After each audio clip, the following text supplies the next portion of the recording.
Hello, everybody. This is Jim Pizer, Secretary of Education. Thank you for joining us this afternoon. This is the part of the program where we're going to hear report outs from the 5 regions that have been holding live sessions as part of our hybrid statewide STEM Summit. And I'll kick it off reporting from Boston and Museum of Science. I'll give you a little bit of a summary about what we heard and what we've been talking about. I'll then start passing it off to my colleagues who are, I think, probably visible on the screen to you all. And then once we've been able to go fully around all 5 regions, we will then shift gears and move towards our plenary session with the Governor, Lieutenant Governor, and President Lori Leshin. So first, just to summarize what we've been talking about here in Boston, we had a really engaging and informative panel, as well as, I think, a robust discussion among the folks who were present with us here in the Museum of Science, talking about some of the challenges and the opportunities and the sort of needs in the marketplace and among students, and in particularly underrepresented students, to expand access to the STEM field and to build, in a very intentional way, pipelines of talent to help more young people and adults, for that matter, get access to the high growth fields in both STEM companies and STEM occupations. I think there is a general sense, and I'm sure this is true across all of the regions, that employer partnerships and work-based learning are essential and in many respects required components of a successful strategy of building a human capital pipeline, especially among underrepresented youth and adults. And in particular, I would say that we heard from several organizations, for example, Year Up and GMGI in Gloucester, that there is a growing awareness that a bachelor's degree is no longer necessary, and in fact, can sometimes be an obstacle to building effective on-ramps of talent into STEM companies and into STEM fields. And that for underrepresented students in particular, full-time post-secondary schooling from 2 to 4 or 6 years or even more is often perceived, and sometimes rightly so, as an insurmountable barrier. And therefore, we need to develop pathways that enable students coming out of high school or adults who have not yet completed college to have a sort of more integrated work-based learning experience, in particular sort of in short-term, hands-on contexts that are explicitly connected to paid internships and with pathways to full-time employment. So in other words, it's not just about, let me do a training program, let me take a course, let me earn a credential or a degree, and then hope for the best. But those things are actually tightly integrated, such as when students are entering the programs, they know that if they succeed in the program, that there is a job and a career available to them when they get to the other side. And that is not just about providing sort of skills-based teaching and learning, but it's also about providing sort of the other instruction support around what it takes to be successful within a career through coaching and through development of what are probably unfortunately called softer skills or new basic skills about how to navigate and succeed in a professional workplace. Equally important, I think there was a consensus among the group and within the conversation that meeting our equity goals is not free. And I think someone said equity is expensive. And in particular, I think the point that was being made is it requires an intentional investment in wraparound supports, including increasingly so today in our sort of COVID, post-COVID world, mental health service, access to mental health services for the participants, as well as resources to meet on an emergency basic needs that students may have, which unfortunately sometimes causes them to stop out or drop out of programs, so that these on-ramps unfortunately end up being off-ramps. But thinking about these things more holistically. And then at the same time, making sure that we're also thinking about the path beyond the sort of on-ramp to the experience within a company itself, and providing those kinds of career services and supports that employees need, in particular around coaches and mentors, to make sure that they are successful once they do get placed and once they do get on a path that can lead them to very successful careers in technical fields. And as one, I think Carl Reed, our moderator of our panel, said, quoting Home Depot, "You can do it, and we can help." And that kind of environment and that kind of welcoming atmosphere within employers is critically important to make sure that all the work that's done on the front end, creating those onward success throughout one's career. And then finally, that one of the things that is our sort of weakness, I guess, is that we have a lot of strong programs, a lot of strong initiatives, a lot of success points, but it's a bit of a patchwork rather than a system. And that in order to get to scale, in order to achieve the objectives that we all have, that we need to get better at coordinating, collaborating across sectors, across programs, across agencies, in order to make sure that we do have that kind of systemic approach to this work, such that it is not only easier to navigate for individuals and employers, but that we're creating a system where the whole is up to more than some of the parts. And that includes access to more information and more direct engagement in communities, low-income communities and communities of color, to make sure they're aware of the opportunities that are available. With that, I've probably run on a little bit too long. The only one thing I would say in closing is that I think our finding here is that we have the right conditions here in Massachusetts. We have a deep and diverse set of organizations and academic institutions. We have a large and growing base of world-class technology companies that want to get involved, that want to do the right thing. We have the resources, both public and private, to make this work. But we need to get better at coordinating and leveraging those assets more effectively. And it takes time. But at the same time, we need to have a sense of urgency about this work, so that we can create the kind of opportunities now and in the future for the people who need it, and for our employers who desperately need a strong, talented, and diverse workforce. So with that, let me turn it over to Secretary Keneally. Great. Well, thank you, Secretary. Can everyone hear me okay?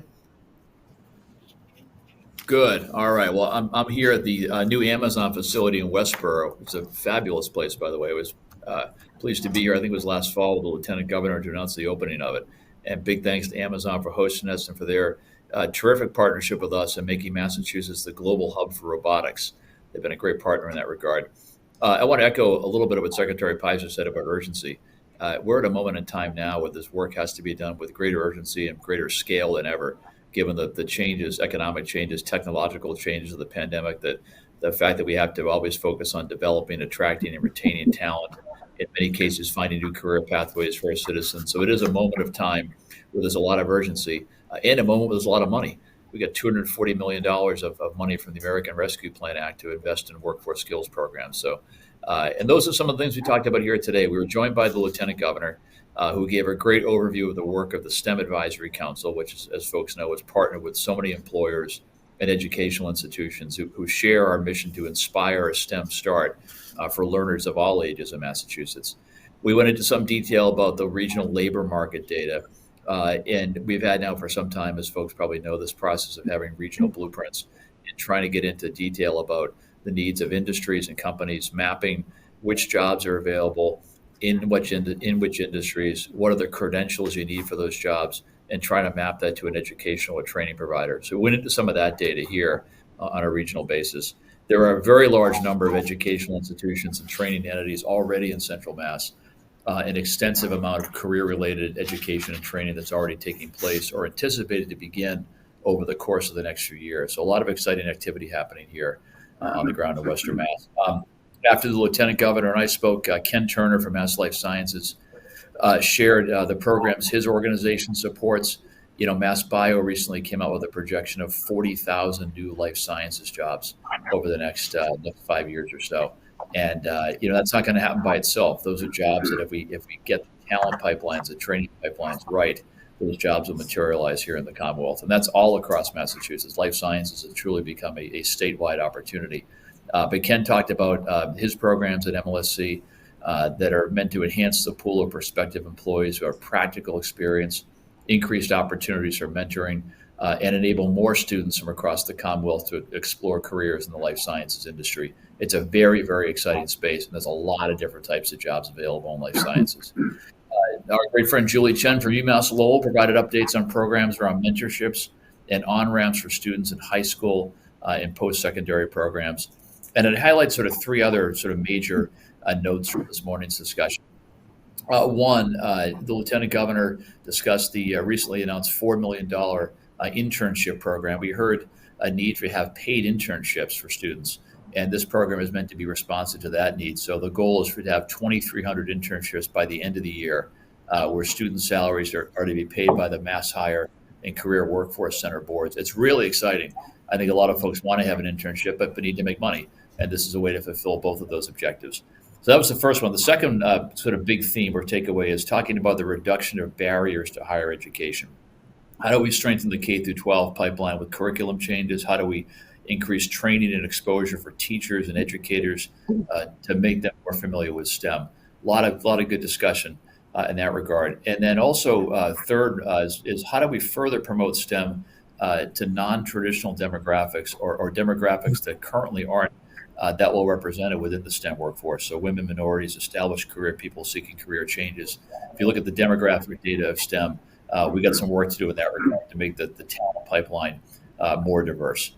So those are the big takeaways from our discussion here. Great discussion in Westborough. Big thanks again to Amazon for hosting us, and thanks to all for their participation. Thank you, Secretary Cornelia. That was a great report out.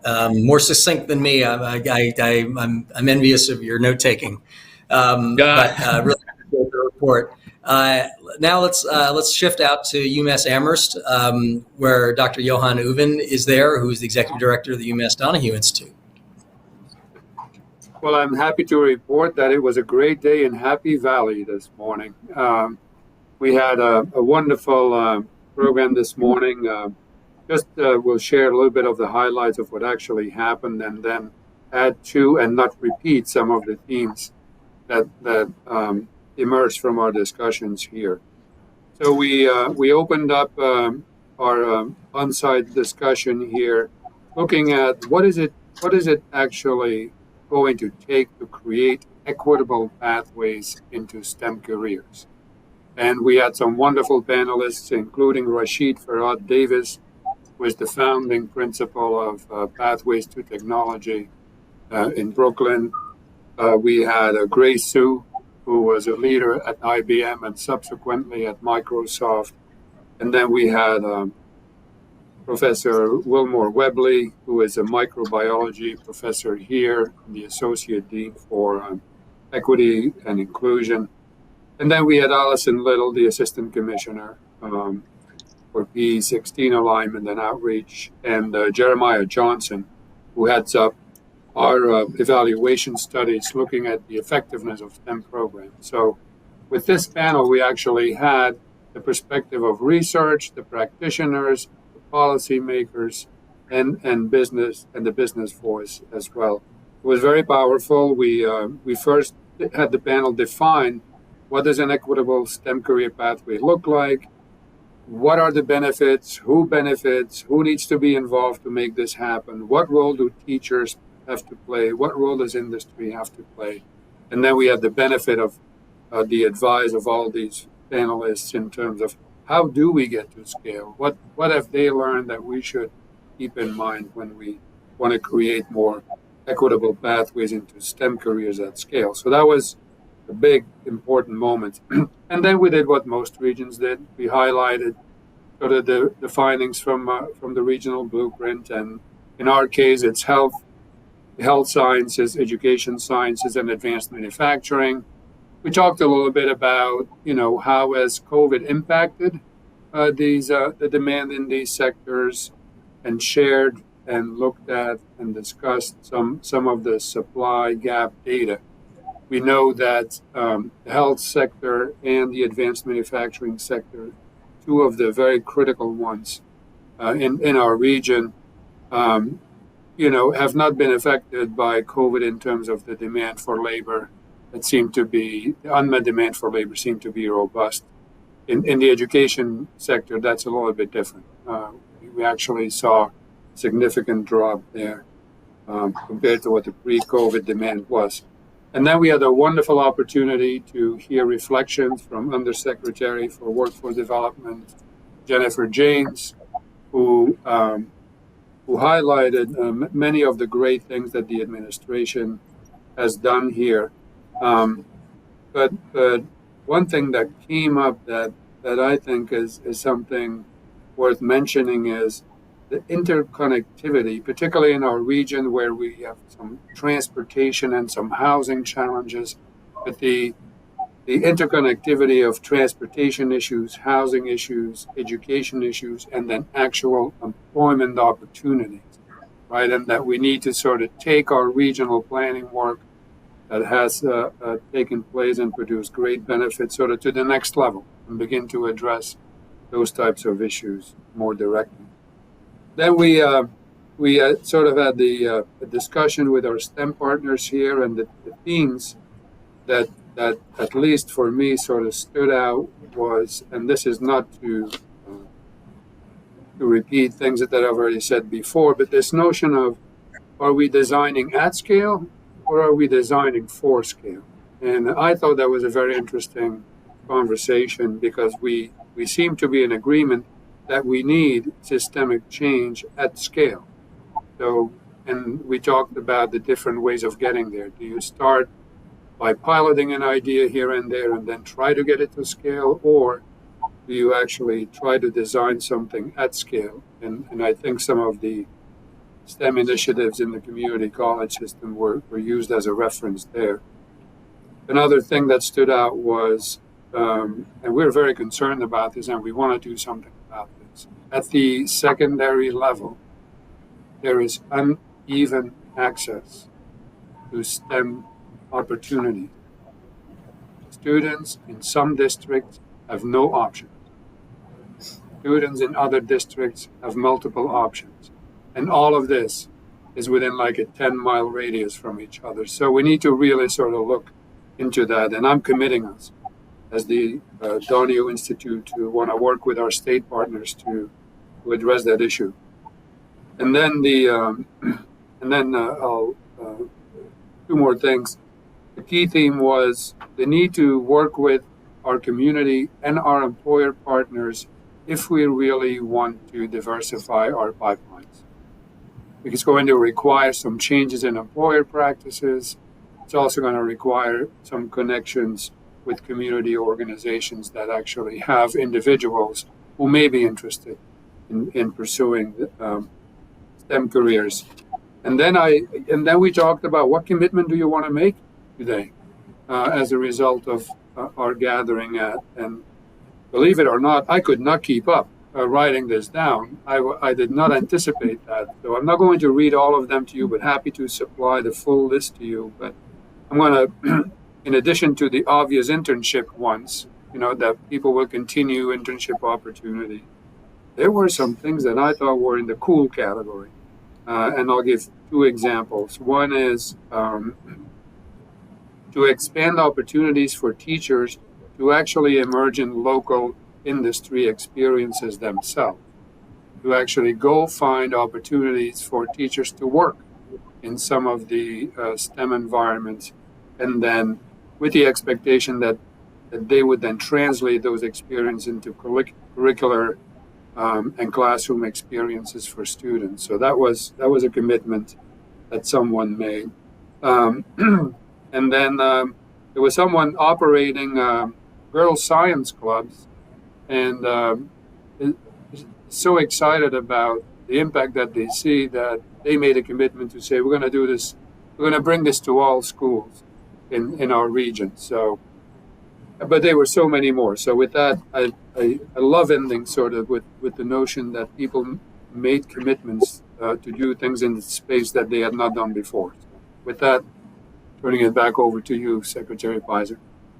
That's terrific and very exciting and helpful. And hopefully you got names and numbers on those commitments that you made so we can follow up on them. But that's very exciting. Yes, Thank you. I told them that I would send them a follow-up email in 3 months. Well, maybe send it tomorrow and then another one in 3 months. But anyway, thank you so much, and thanks to UMDI for their co-sponsorship of this summit. This has been a long-standing partnership, and we're thrilled to continue it in 2022. I now want to pass the ball over to Jean Vandergenst, who is the Dean of the College of Engineering. And for those of you who are familiar with architecture, you'll know by the background that is behind her that she is at UMass Dartmouth. So over to you, Dean. Thank you. So I'm here at University of Massachusetts Dartmouth in our library. We're wrapping up the semester. Our students are working on projects, so it's a really exciting time of year for us.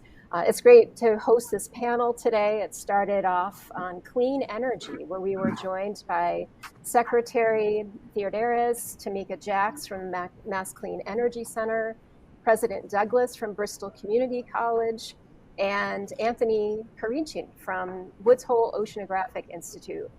We heard about research and training activities at Woods Hole Oceanographic Institute and Bristol Community College and Massachusetts Maritime Academy that students can be involved in, as well as opportunities from the Massachusetts Clean Energy Center and what they provide students and those interested in transitioning to a clean energy career opportunity.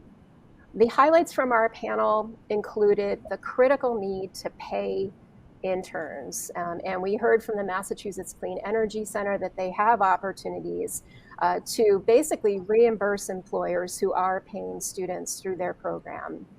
We also discussed local labor market data for the region and learned that both the Cape and Southeast regions have healthcare topping their list for priority industries. Healthcare has been a leading occupational sector within the Cape and Islands regions for many years, and by far represents the largest industry cluster within the Southeast region. It's also worth highlighting the importance of manufacturing and construction in the Southeast and Cape regions. The Cape and Island region is seeing large growth in construction with a 9% increase since 2016. So one concern is that both regions are seeing significant increases in the number of individuals who are approaching retirement age. It is estimated that 24% of the Southeast region's population will be over the age of 65 by 2035, compared to 14% in 2010.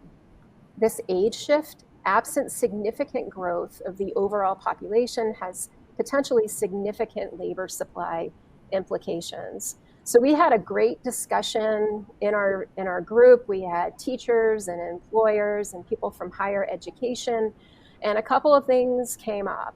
The first, again, was the importance of internships, both at the high school as well as at the college level. These internships need to be paid, but we also need to consider transportation costs as well as childcare costs, given many of our students participating in internships are actually parents, and they've got children that they need to take care of as well as participate in these opportunities. So thank you again for allowing us to host at UMass Dartmouth. Thank you so much, Dean. And now I'd like to turn it over to my colleague, Bob LePage, Undersecretary for Career Education, and one of the driving forces behind early college, innovation pathways, the Career Technical Initiative, as well as work-based learning and STEM internships. So, Bob, I know you are out in Westfield State, obviously sort of along with Amherst in our Western region, and it'd be great if you could take it from here. Take us home. So thank you, Secretary Pizer, and congratulations to all the other regions on what seems like was some very interesting and important dialogues today. Out here, President Thompson hosted us and participated in a panel to kick us off to talk about diversity and equity, and particularly women in STEM, along with Trish Canavan and some of her colleagues from Tech Foundry. And it was an important conversation about how we're increasing awareness of opportunities, both from the career perspective, so students understand who the employers are in their region, and how we could do a better job of highlighting those employers and engaging those employers to participate in our pathway programs. We were fortunately had the unique pleasure of having about 10 high school students who are participating in a program for industry credentialing in healthcare with Holyoke Community College, where they're gaining a CNA industry credential, getting experiences and exposure with Bay State Health, talking about where they're going in their future, all off to colleges to pursue healthcare-related pathways. We talked about the importance of thinking about strategies for 6th to 8th grade and the urgency and importance of how we engage students earlier so they understand what careers and options are in their community. We then reviewed some of the labor market information and reflected on the regional trends here in the Pioneer Valley as well as in the Berkshires and the priority industry sectors and those critical occupations. We talked about, similar to the other regions, the importance of building of pathways, talked about some of the recent success in increasing innovation pathway opportunities here in the Commonwealth, but echo some of the other regions and the fact that while we've made progress, we certainly have work to be done to continue to inspire students to participate in STEM pathways and grow STEM pathways. We finished up with a dialogue about what are some of the things that we could do better and thinking about, as a number of you mentioned, about how to drive things to scale. We talked about regional strategies for internships and how we could build a more successful relationship between schools, industry, and higher ed partners if we thought from a regional perspective, and how we could build out those partnerships. We were fortunate to have members of the Economic Development Council, as well as vocational schools, high schools, and higher ed partners, all engaged in the fact that a systematic approach to scale, as mentioned by my friends at UMDI, is the key to all of it. And certainly a lot of excitement and certainly interest from those high school students and some of our high school coordinators, STEM coordinators that were here today, and career coordinators, about the potential of building new solutions for internships with paid stipends, hybrid delivery models, and thinking about virtual internships, really along the lines of how we remove the obstacles to internships to ensure that we have equitable participation. As we say in the Pioneer Valley, transportation is a challenge, certainly a challenge in the Berkshires. So thinking more systematically about how we use technology in internships will allow us to engage more students and leverage more time. And then we had an excellent discussion about summer and how we could better leverage summer opportunities with STEM boot camps, STEM industry credentialing, STEM-related early college and campus exposures, and how important and successful things like the STEM academies have been, but how we need to drive that to scale.